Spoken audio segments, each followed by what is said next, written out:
While U.S. consumer prices surge 9.1% to a new 40-year high, and the International Monetary Fund warns of a darkening economic outlook, billionaire Bill Gates is funneling over $20 billion to his personal foundation as he plans to drop off the list of the world's wealthiest people. He says the foundation is working to ramp up spending. They claim to address recent global challenges. In a Twitter post on Wednesday, Bill Gates said, "The pandemic is one of the biggest setbacks in history. Ukraine is a gigantic tragedy for the entire world. The damage from climate change is already worse than most models predicted. The US has taken a huge step backwards for gender equality and women's health. But I'm still optimistic. These setbacks are happening in the context of 2 decades worth of historic progress, and I believe it is possible to mitigate the damage and get back to the progress the world was making." An article at Breitbart explains that the International Monetary Fund published a paper on Wednesday that warned of dark, troubled economic times ahead when the world can expect to have less of everything except social instability. In the report, the IMF cautioned tighter government controls in a host of day-to-day areas will be needed, including elevated taxation rates, trade restrictions, monetary tightening, and fiscal measures directed at wealthy economies addressing climate change to help redistribute wealth to vulnerable countries. The paper, authored by IMF Managing Director Kristalina Georgieva, was released as G20 ministers and central bank governors gather in Bali, Indonesia, to chart the next 24 months of global financial performance. Georgieva, a former CEO of the World Bank and European Union Commissioner, outlined the first problem is rising inflation, which delivers punitive taxation without legislation. She makes clear, quote, "Inflation is higher than expected and has broadened beyond food and energy prices. This has prompted major central banks to announce further monetary tightening, which is necessary but will weigh on the recovery. Continuing pandemic-related disruptions, especially in China, and renewed bottlenecks in global supply chains have hampered economic activity."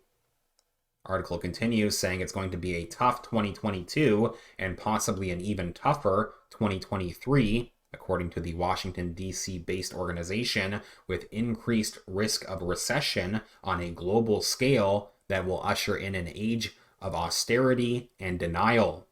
The IMF goes on to caution, quote, "Most central banks will need to continue to tighten monetary policy decisively. This is especially urgent where inflation expectations are starting to de-anchor." The IMF also said, quote, "Without action, these countries could face a destructive wage price spiral that would require more forceful monetary tightening, with even more harm to growth and employment." The IMF sees a strong role for G20 nations in charting the world's economic future, with a call for wealthy nations to help fund their needy neighbors. It urges, quote, "To avoid potential crises and boost growth and productivity, more coordinated international action is urgently needed. The key is to build on recent progress in areas ranging from taxation and trade to pandemic preparedness and climate change." The G20's new $1.1 billion fund for pandemic prevention and preparedness shows what is possible, as do recent successes at the World Trade Organization. Most urgent of all is action to alleviate the cost of living crisis, which is pushing an additional 71 million people into extreme poverty in the world's poorest countries, according to the United Nations Development Program. As concerns over food and energy supplies increase, risks of social instability are rising. To avoid further hunger, malnutrition, and migration, the world's wealthier countries should provide urgent support for those in need, including with new bilateral and multilateral financing, especially through the World Food Program. The IMF sees itself playing a role in transferring wealth, arguing it has a new resilience and sustainability trust to provide $45 billion in concessional financing for vulnerable countries aimed at addressing longer-term challenges such as climate change and future pandemics. Ultimately, the IMF wants to coordinate the fight against higher food prices, now being felt acutely as food accounts for a higher share of income. Quote, inflation, fiscal, debt, and balance of payments pressures are all intensifying, the IMF concludes, before issuing a call for the international community to come up with bold measures to support their people. More on the news about Bill Gates. A headline here at the Epoch Times says Bill Gates announces he will give virtually all his wealth to his foundation. They say billionaire Microsoft co-founder Bill Gates said on Wednesday that he plans to give his wealth to his foundation. In a Twitter thread that doesn't allow replies, Gates announced he was transferring $20 billion to the Bill and Melinda Gates Foundation's endowment this month and will increase spending to $9 billion per year by 2026. Gates wrote, quote, as I look to the future, I plan to give virtually all of my wealth to the foundation. I will move down and eventually off of the list of the world's richest people. They note here that Gates is currently the fourth richest person on Earth and has a net worth of about $129 billion, according to Forbes magazine. Gates has also been characterized as the largest private owner of farmland in the United States, owning over 260,000 acres of land. Again, they remind us how in recent days, Gates has courted controversy in North Dakota after a Gates-associated entity, Red River Trust, purchased 2,100 acres of farmland in the state for $13.5 million. But on June 29th, North Dakota's Attorney General cleared the sale of the land after finding that it complies with state laws. Before that, the state agricultural commissioner told local media, quote, I've gotten a big earful on this from clear across the state. It's not even from that neighborhood. Those people are upset, but there are others who are just livid about this. When asked why he purchased so much farmland in recent years during a Reddit thread, Gates said that, quote, my investment group chose to do this. It's not connected to climate. The agriculture sector is important.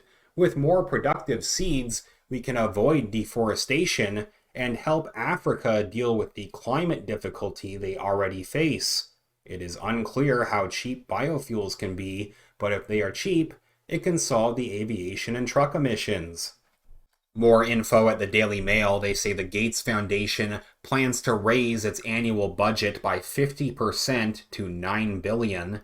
Bill Gates has pledged to donate $20 billion to his charitable foundation so it can increase its annual spending and help solve the world's big problems and reduce suffering. In the face of global setbacks, including the pandemic, Ukraine, and the devastating impact of climate change, Gates said he was making the donation to help meet urgent global needs. The foundation hopes the increased spending will improve education, reduce poverty, and reinstate the global progress toward ending preventable disease and achieving gender equality that has been halted in recent years. Co-chair Melinda French Gates said the additional spending will help provide a more fair and inclusive recovery. Philanthropy has a unique role to play in helping people around the world recover from the pandemic and rebuild the underlying systems that left so many so vulnerable to begin with, French Gates said in a statement. They go on to say at the Hunger Pains, the Growing Global Food Crisis webinar on Monday, Gates Foundation CEO Mark Sussman said 2 decades of advances have been halted by the current global crises.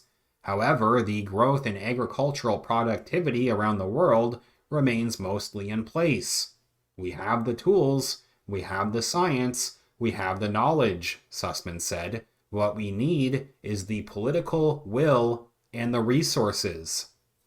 He also said, quote, "This is our most critical area of opportunity for human solidarity that actually has knock-on effects to provide better political stability and broader economic growth, which is what I think everybody wants to see."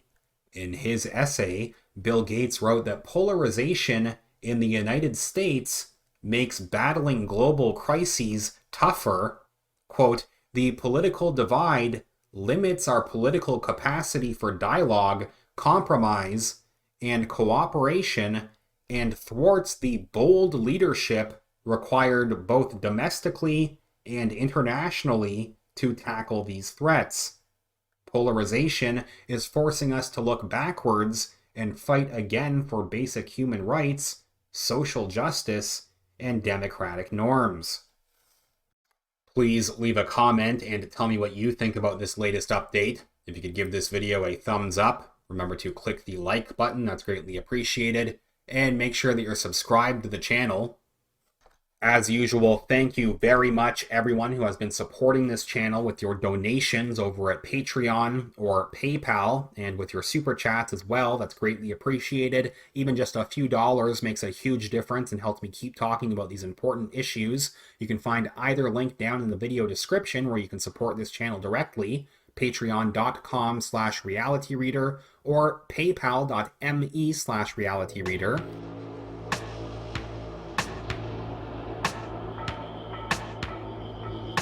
I will follow up soon. Thanks again.